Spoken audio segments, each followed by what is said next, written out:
Okay, good afternoon everybody. Thank you all for coming along. My name is Rob Johnson from Cushman & Wakefield. I'm the co-chair for the Real Estate Committee. Before we get started, I'd just like a brief membership appeal. You'll see Richard's wearing the red badge over there. That means he's a governor or a trustee. People wearing yellow badges, we're committee chairs.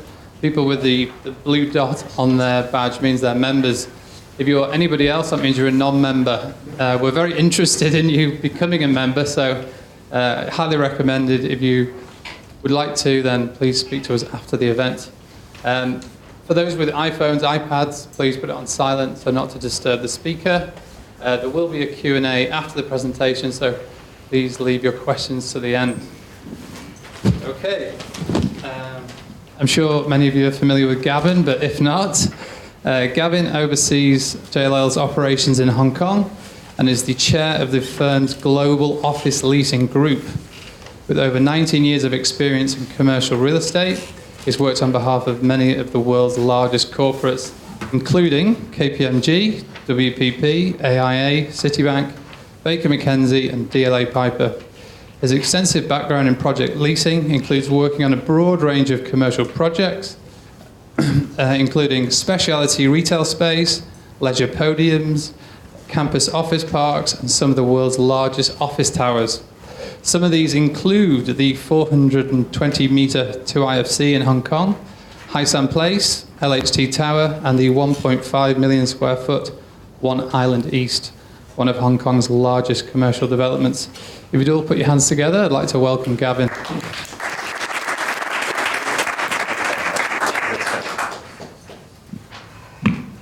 If it's okay with everyone in the room, I'll probably go without a microphone, so if you can't hear me... You're going to have to use it again because we're recording. Okay, well, I'll have to stand like this, so it's no problem. Thank you all very much, and I'll get straight into it. We produced JLL produced a little paper recently over the last month. Really following discussions that we've been having internally about the supply situation from a commercial perspective in Hong Kong. Some of the challenges that has created for Hong Kong as both a business destination as well as in the property market. And really the thrust of this is sort of our view that things are becoming a little bit easier in that respect moving forward. But it's still, I guess, a little bit complicated in terms of trying to see how the market is going to move ahead and where the opportunities will exist for landlords and tenants in the Hong Kong market. So this, let's see if I can find the laser pointer. There we go. So this chart really just highlights how tight supply has been for the past while in Hong Kong. And obviously it goes back to 1985 when you will see there were various different periods of high vacancy at least between now and then, but recently, particularly over the last 10 years, we've been in a period of vacancy in Hong Kong that has been almost unprecedented. The red dotted line on the chart is just 5% vacancy. So you can see the trend lines have been below that, and below that across almost all of the most important commercial sub-markets in Hong Kong for the last 5 to 10 years. And sort of subcategorizing this a little bit. And I should say, if any of this is unclear as I go through the presentation, just stop me and ask me a question. It's no problem, and equally there'll be questions at the end. But subcategorizing this, sort of the long-term trend, really the long-term supply for Hong Kong has been just over 2 million square feet per annum for the last 10 to 20 years since 1985. We're back from around now. But interestingly, from 85 to 99. About 3.3 million square feet of new supply on a per annum basis coming into the Hong Kong market. Since the beginning of 2000, that's dropped down to an average annual new supply of about 1.6 million square feet per annum, all of course based on JLL research. And you can see how that's peaked and troughed on the blue bars on this chart. So really a significant reduction in supply over the last 10 years, coupled with what we saw on the previous slide, which was very low vacancy, unlike most of the other markets in Asia Pacific. Squeezing it down a little bit further on this chart, you can see really the market three segments back from 2014. With the annual supply sort of per annum overlaid, with the long-term demand, so average take-up just on that red dotted line laid over the top of annual average supply. And you can see that certainly over the last sort of 5-ish years, we've had more demand than we've had supply in the market, partly responsible for driving vacancy to the levels that I was showing you on the earlier chart. Thankfully, moving ahead, based on our opinion and reckoning of what's going to happen in the market with both new supply and regenerated buildings that will ultimately become a Grade A office space, it would appear that we'll return to something more like what we've seen in the past. From a supply perspective, the long-term demand, I mean, we're assuming for the purposes of this conversation that long-term demand remains the same. That clearly may fluctuate depending on economic conditions as we move ahead. But interestingly, we'll talk a little bit more about this in a few slides' time. The dynamics of the market are changing a little bit. This grey piece at the top of the blue represents revitalized industrial buildings that will become a Grade A commercial space, and in addition to the blue piece, which is new Grade A curtain wall commercial development. So the stock offerings in Hong Kong in terms of the diversity of real estate available, we think will improve and change a little bit as we move ahead. So, firstly, I'd like to explain how JLL sees the government playing a role in facilitating or directly delivering new supply into the market over the next 5 to 10 years. So firstly, in big blocks and looking purely at delivery of new sites or sites available for commercial development, you can see there's a clear bias in Kowloon East with approximately 12 million square feet net of new accommodation likely to be delivered over the next 5 to 10 years in Kowloon East, with sites in the other locations that I've identified on the map, potentially delivering in millions of square feet, what you see highlighted just on that chart.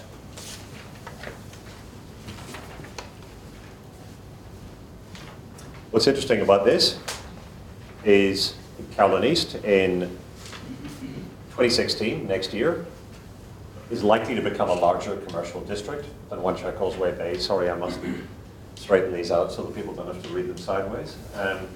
It's also a great way to see if anyone's paying attention. And in 2023, we think that Kowloon East will likely become the largest commercial district in Hong Kong. So some significant and rapid progress being made as a commercial location by Kowloon East. Central today is sort of 23, 24 million square feet, so this assumes a little bit of further expansion in Central between now and 2023 as well. So looking at how we think that space may be delivered, and we've called the paper that accompanies this presentation deck Space Odyssey, and it's sort of very much our view, as I mentioned earlier, that supply and availability of accommodation is going to become much more significant as we continue to move toward the end of this decade and into the beginning of the new decade. But a really interesting situation in Kowloon East. So there's about 5.1 million square feet of accommodation under development right now. So that's being built or it's about to go on site in the very near term. There are about 2.8 million square feet of industrial refurbishments either happening or about to happen as well. So that's stock that's going to come into the market in the relatively short term. In the most recent policy address, the government, I think, was at least suggesting that these three sites and this site, which I think had previously been earmarked for hotel and other types of commercial use, could be considered for office development as well. And then, of course, prior to the policy address, there was a further almost 9 million square feet of developable land, of land developable as office space, 8.9 million square feet of office space on that land with the little red pins, yet to come for sale into the market, most of it in Kai Tak in the future. So a very significant amount of new supply likely to come into this district, quite a lot of it being built or underway at the moment. adding to what the district already has. So obviously, a lot of emphasis from the government on this location. And for those of you familiar with the CBD2 concept, and launched by the government, I think 2 or 3 years ago now, quite a lot of emphasis on the amenities and the streetscape and the general ambience in this district moving forward from the government, and clearly encouraging the rapid development, or as sort of rapid a development as they can of this location, to transition from an industrial look and feel to a commercial look and feel as quickly as possible. So, facilitation. Staying with the government, this road is going to be key, not only to the future success of Kowloon East. It will be delivered, we understand, in 2018. This is the central Wan Chai bypass. So not only key to the success of Kowloon East, but JLL believes will have interesting implications on the future of Wan Chai Causeway Bay and the future of Hong Kong East. Staying with the government, so a lot of facilitation work going on here. And further facilitation work, when you look at this blue line, which we understand will complete in 2021. That's the central Sha-Tin rail link that will connect the existing MTR line and central with Kai Tak Station, which sits in the middle of this location right here, which will connect all of this new real estate, and particularly this key commercial cluster, much more closely by general public transport with the rest of the core commercial districts in Hong Kong. But we understand that that won't complete until at least 2021 based on current planning and assuming no delays. So good infrastructure facilitation work, tempting the private sector to look at next steps for its portfolio in certain cases, and presenting opportunities for the private sector to develop in a number of the locations that I've just mentioned. Finishing off with what the government's doing, there are 4.8 million square feet. There's 4.8 million square feet of potentially developable office accommodation on sites on the red pins that you see in that map, that the government has suggested may be available for future sale. But what's interesting, I think, with respect to government and on Hong Kong Island, I've been in Hong Kong working in the real estate market for about 14 years. And I haven't seen, or I'm not aware that the government has sold a commercial site on Hong Kong Island for office development in the time that I've been here. I think the last one was perhaps the site for 2IFC. There have been some private sector projects, but nothing sold by the government. Yet a considerable amount of land in the recent past sold on Kowloon East, and Kowloon generally, with plans and a lot of emphasis from the government on the private sector developing in Kowloon East as well. So it feels to JLL that there's very much an Eastern emphasis on the commercial expansion and development of the city. Yeah, can I ask you a quick Please do, Michael. Yeah, go ahead. The paper mentioned the car park that's next door to us here and the one next to ShumTak. Sure. Is that noted on this map? It is, Michael. I think, I'm just going to try. I think that's it, or that should be the car park. So there. they're listed as government sites? Yes, it is. It is. It's listed on the government list as a potential opportunity at the moment. Yeah. Just relieved. Michael used to work for us, so that he was asking a question that he knew I couldn't answer. Go ahead. Sorry. To what degree is the kindergarten show going at Lechco affecting your projections? Well, I'm a little bit more positive than I think the sort of, and certainly, I feel that you've got to look at the market in its entirety, and there's no question that I think frustration has been expressed in some quarters recently about the lack of developable land and sites, for example, being released in certain locations. But I think if you look at the infrastructure development in Hong Kong, which I think by city comparison around the world is second to none in terms of leading the city in its future direction, and the recent release of sites in Kowloon East and eastern locations, there clearly isn't a large master plan anywhere saying this is why we're doing the infrastructure like this and this is how the sites are being developed. But I think with a little bit of a look under the bonnet, I think it's quite clear to see where Hong Kong is moving from a commercial perspective, and how the other bits and pieces that are important to that being successful are being put in place around it, like amenities and streetscape and infrastructure, education. Now, there could always be an argument, I guess, I think in any situation that more could be done faster, but I think we have got a very clear plan, or I think it's easy to articulate how Hong Kong's commercial future is going to unfold. So I personally don't think to a great extent, but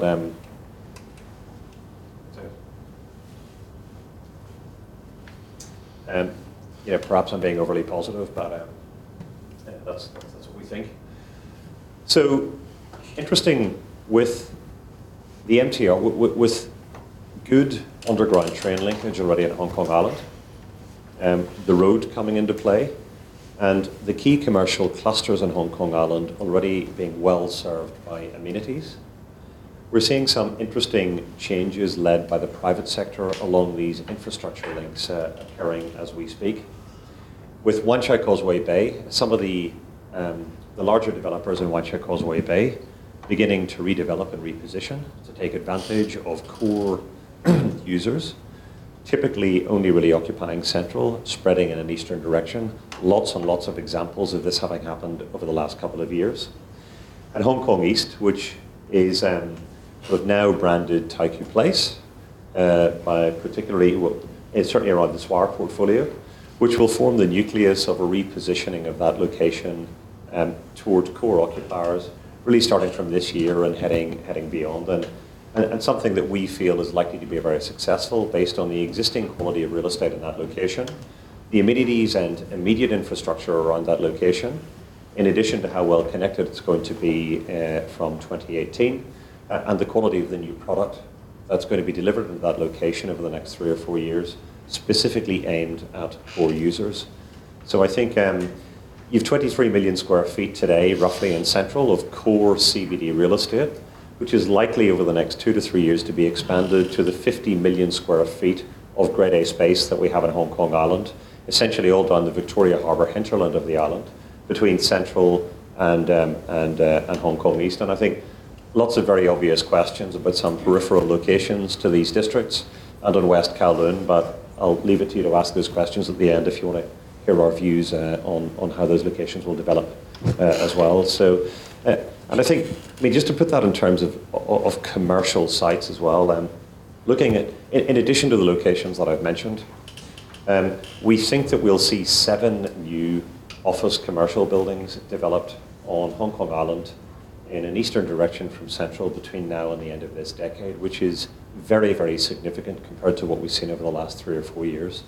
So private sector, leading the reprofiling and development of some districts of mainly Wan Chai Causeway Bay and Hong Kong East on Hong Kong Island, the government facilitating with infrastructure, and then the government involved in a much more wholesome way in Kowloon East with both infrastructure, streetscape, and development opportunities for the private sector, really accelerating the transition of that location from from an industrial to a very credible commercial location. So occupiers and investors, there are many opportunities, and we'll start with investors. I think investment opportunities in Kowloon East, obviously, a location that's going to expand considerably for the foreseeable future. It's likely that Hong Kong, as a result of all of this new development, provided that it does occur on the timeline that we expect it to, will become a slightly more liquid investment market. Kowloon East will be interesting as well because it will be the first commercial district that we have in Hong Kong with a very broad landscape of Grade A landlords. If you look at the existing commercial districts, or the districts that we consider to be traditional commercial districts in Hong Kong today, and that's Central, Tsim Sha Tsui, Wan Chai Causeway Bay, and Hong Kong East, all of those districts tend to be dominated by 1 or at a maximum of 2 major landlords in Hong Kong. Kowloon East is already emerging as a location that has many different Grade A landlords and a different portfolio of landlords to those that we're typically used to seeing in relatively dominant positions in other locations in Hong Kong. Some of those landlords will hold long term, some of them will trade. There will be more strata title trading opportunities in that location as well. But we think for sure as more and more sites come to the market, we'll see an even broader landscape of landlords in that location and more opportunities in the investment market and for owners and for owner-occupiers as well.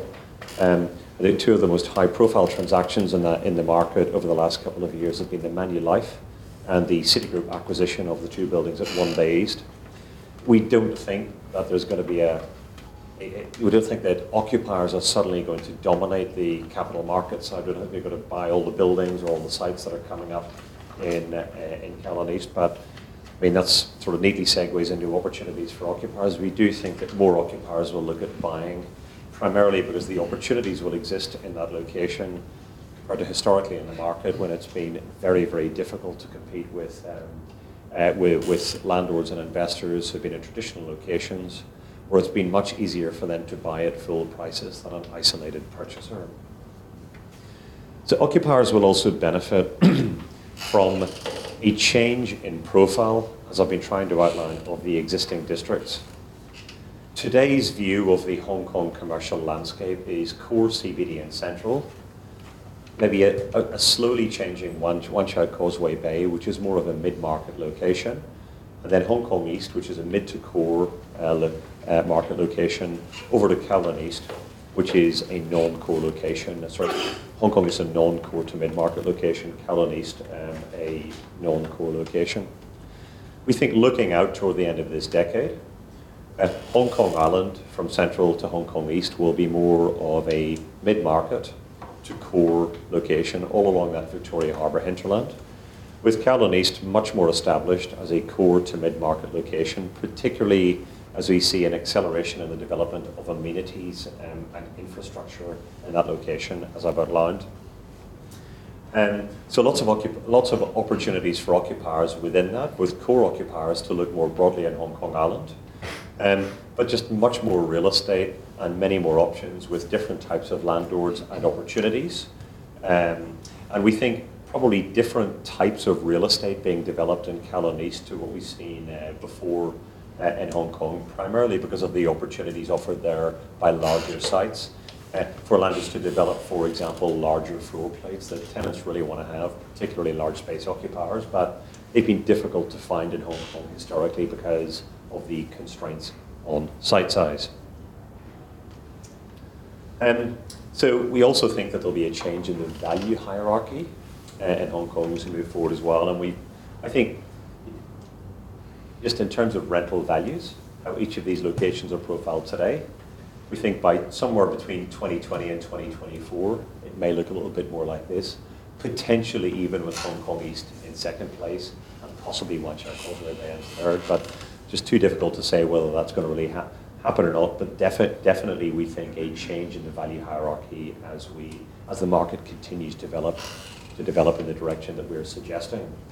And also value gaps. I think if you look at Hong Kong Island and the gaps between central, the typical average rental gaps between central, Wan Chau Causeway Bay and Hong Kong East, traditionally they've been about a third and a third apart from one another. We think that as we move forward with this progress, we think that the gap will narrow between those three districts in Hong Kong Island and will likely remain much narrower moving forward as those districts begin to mature and are profiled slightly differently in the future to how we've seen them profiled historically. And we also hope, but also believe that the perception of Hong Kong being expensive will further weaken. Many of us in the room either produce or read a lot of the research that's written on the Hong Kong market, and it's common to see Hong Kong profiled as the most expensive office market in the world, but we feel that doesn't take into account other factors that have a significant impact on decisions that occupiers make when they're going to want to locate in a city or a particular location. JLL would certainly argue that Hong Kong, and again back to that infrastructure argument that I was making earlier, and in terms of how that's going to facilitate future development in the city. It's extremely convenient and easy to travel around the various different commercial districts in Hong Kong in a very short space of time, which we think technically makes getting into Hong Kong, into a cost-effective location, relatively easy, and also puts you in a position where you can be very close, for example, to the core CBD, compared to other cities where you need to look much further afield and there's much bigger travel distance between being in the core CBD and other locations. I always talk to our clients about being able to do 7 meetings in a day in Hong Kong without having to rush around too much. It's difficult to achieve that in most other cities in the world. And is it an advantage that Hong Kong has that often isn't factored into the is it too expensive equation, particularly when we're comparing core CBD rents. Happy to take questions or be challenged on that. That's all from me. I hope you found that interesting, and I'd be delighted to take any questions that you've got on any part of the presentation. Thank you very much.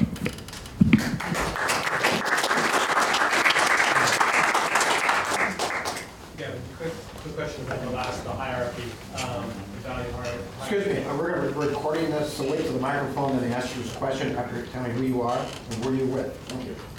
James Julian with Compass Offices. Do you think, you said that that value would essentially even out over time. Would that be driven by industry, meaning all the architectures are going to be in Kowloon East, finance will stay in Central? What's going to really drive that evening out? Well, look, I think, thanks for the question. I'm not sure that it will actually even out. I just think the gap will tighten a little bit, and I think we've probably a little bit of time to go in terms of the development of the market to see how that works out. I mean, if you look at London, it tightened but never really evened out between the districts. But if you look at New York, the district that front office transitioned into ultimately became more expensive than the district that it came from.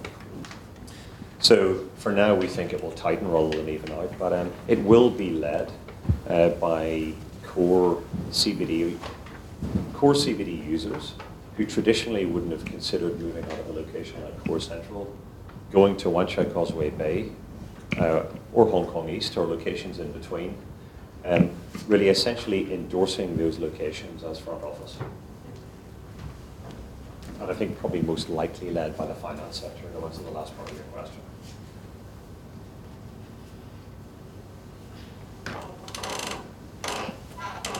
Michael, careful. Can I just ask you to explain that last chart?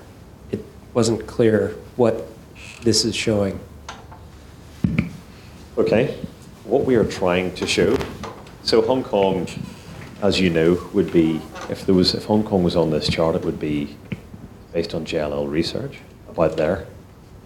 But what it's really trying to say, and it's quite loosely put together, is that it would probably be there because the travel distance amongst the key commercial districts is much less in this location.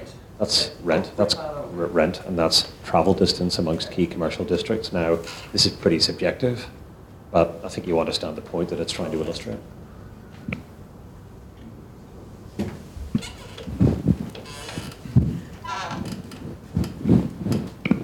Hi, I'm Ping. I'm an architect.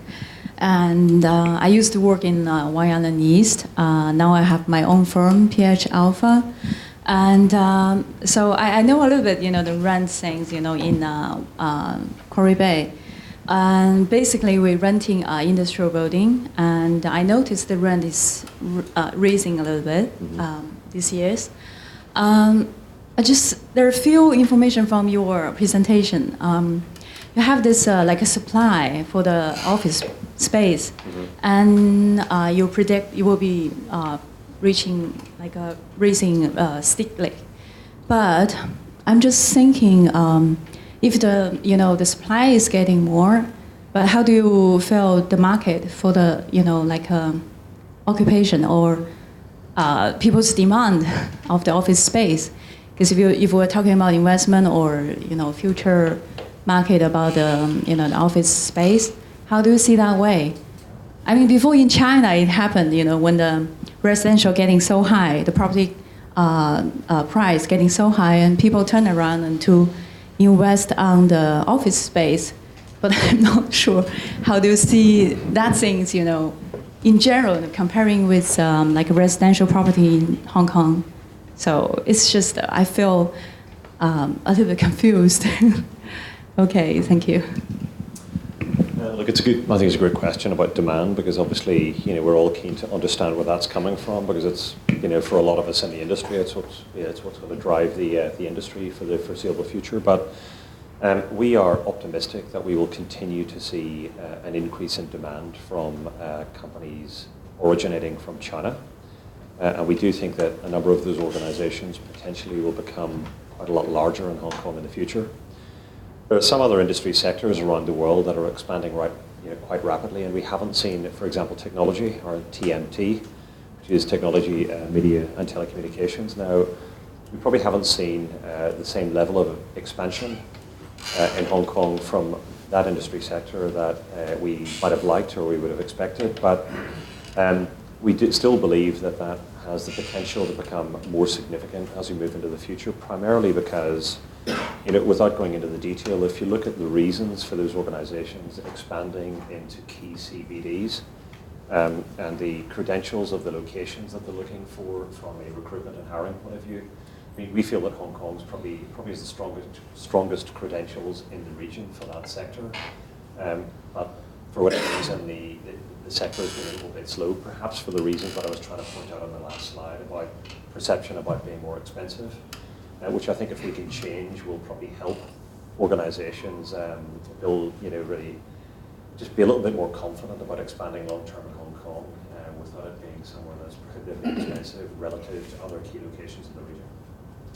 I think finally, if you look at, back to the point that I made about the types of buildings that I think you'll see developed in eastern locations in Hong Kong Island and in Kowloon East. Hong Kong has traditionally been very constrained by site size, and therefore the types of buildings that landlords have been able to put on sites. Certainly the evidence that we're seeing recently on Kowloon is that there's going to be much more creativity in design and construction that will start to offer larger floor plate users, larger space users generally, the types of buildings that they might more commonly be located in places like London, Sydney, New York, Shanghai. So I think we're going to see larger floor plate buildings, which will be much more interesting to large space users, and locations like that as well, which will release a lot of pent-up demand that we see in the market from organizations who are here, but spread over a number of different buildings and floor plates that they typically wouldn't occupy if they had the choice. So I think potentially demand in the future coming from a number of different areas, but from existing occupiers in the market as well. Hi, Rob from Cushman. In light of what you said about the evolution of buildings and larger floor plates, do you think that the banking sector will eventually relocate from Central? And if so, where? Yes, not relocate. Rob, I mean, I think we feel there's quite a lot of pent-up demand for the right type of office building from a number of organizations who continue to occupy Central. The key to that, particularly for frontline banking, is being in an environment that works for their clients and their staff. But as you know, with Canary, there are various different evolutions of Canary and places like that. I mean, the district and the sense of place and stuff like that is critical to convincing those organizations that the building will work for them as well. So we think that it will happen in Hong Kong, probably more likely around Hong Kong East. And there's already proof that it can happen in Hong Kong if you look at what occurred with ICC, whatever it was, 5 or 6 years ago. So there's clearly and it's ICC is a useful example for Hong Kong, because when you present to people and suggest that Hong Kong East or somewhere will be a core location of the future, they laugh and often walk out, disappointingly. But there's lots and lots of evidence, as you know, around the world of these transitions having taken place, and they happen slightly differently in each city, just depending on the dynamics of the city. It's not if, in our view, it's when. Sure. And we think it will be in the near future. But we don't think it happens to the detriment of Central. I mean, we think it's facilitating the expansion of Hong Kong rather than taking away from anything that's gone at the moment. Thank you. Richard Volstack from AmCham. You made some good points about the transportation connectivity and so forth. If we go up to 10,000 feet and take in Shenzhen and connectivity there with central, with the business districts in Hong Kong, what dynamic do you see happening there? Is it going to be more of a competitive setup or a integrated one? We already have a lot of companies have some back office things and other operations in Shenzhen. What's the dynamic of the Shenzhen connection with commercial real estate in both places? Look, I think it's a great question, Richard, and I think it's a huge point for Hong Kong and the general location moving forward. And back to the tech point, I mean, I think Shenzhen is probably becoming at least partly established as the tech hub, or trying to become established as the tech hub of China. And, you know, it's certainly potentially going to be to our advantage to be close to that.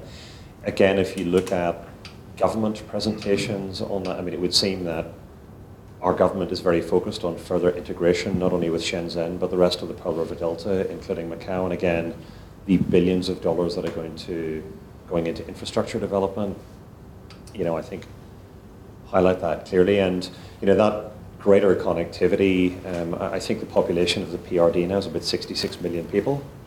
So that's a phenomenal population base, all with easier access to Hong Kong, as well as obviously Hong Kongers having easier access to those locations as well. So can I comment specifically on the economics and why and when? But I can't think that it's bad for Hong Kong to have that connectivity. I don't think Hong Kong diminishes as a result. I think it probably gets stronger as a result of that connectivity. Thank you, Gavin. John Sellery with M. Moser. I don't know if JLL has any visibility of this, but if you look at Singapore, it seems like they manufactured a lot of their demand through an alignment of policy and real estate growth. Is there any evidence or hope that the government in Hong Kong will begin to align its policies with its land use? Oh, look, I mean that's, John, I appreciate the question, thank you, but government policy, particularly with a TV camera staring me, but you know, at a real estate level, you know, and I think it's a great question from that point of view because there's a very clear articulated plan. You know, it's easy to understand what's going on in Singapore, but there is a plan here too. But you know, it's a matter of you need to put all the pieces together. Yeah. Well, you need to. I mean, well, there isn't a. Sorry, you're right. I mean, there isn't a plan. But if you put all of the pieces together, I think you can work out how it's all going to happen. And there is a lot of opportunity here in the future. And you know, I know we're all passionate about the development and growth and success of Hong Kong. But I think hopefully, you know, this outlines how if you put all the infrastructure and you know, sort of CBD2s and things like that together and sort of consider them all moving forward as one thing. It's pretty good for Hong Kong, although not as clearly articulated as it is in some other places. I absolutely agree. Okay. You go. I may not be there because I arrived in late, so FRDC. That's what the presentation was about. I was going to ask you to go back to slide one if you could.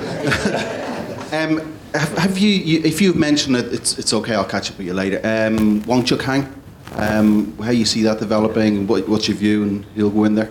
Yeah, look, I mean, there's two things we haven't talked about. I think it's a really good one, that and West Kowloon. Wong Chuk Hang, you know, and I'm sure CBRE are seeing this as well, but we just had a close look at, I mean, so we think maxed out it can only be about 10 million square feet based on current plans. Some of that will be hotels, some of it will be stratified, and the sites are all very small. Or sorry, not all, but a significant number of the sites that could be developed out are quite small, so it would be pencil or, you know, sort of mid-sized pencil buildings. So we just don't think that that location will get commercial critical mass that will interrupt that development along the east of Hong Kong Island and over to Kowloon. But we do think it will become a significant district, and we think that that's a location that we think might develop out for creative industries, you know, the WPPs, the publicists, I mean, I'm not speaking on behalf of any of those groups, but it feels like, you know, maybe a quirkier commercial location where industries like that might like to be. And when that MTR stop opens next year, I mean, it's going to be so convenient. When you're straight through the, you know, the tunnel into Wan Chai Central. So it's going to be, it's a it's a convenient commercial location. Okay, that concludes our presentation. In the spirit of AmCham, just to show our appreciation to Gavin, thank you very much. So here's a little gift. Oh, thank you very much. Yeah. Cheers.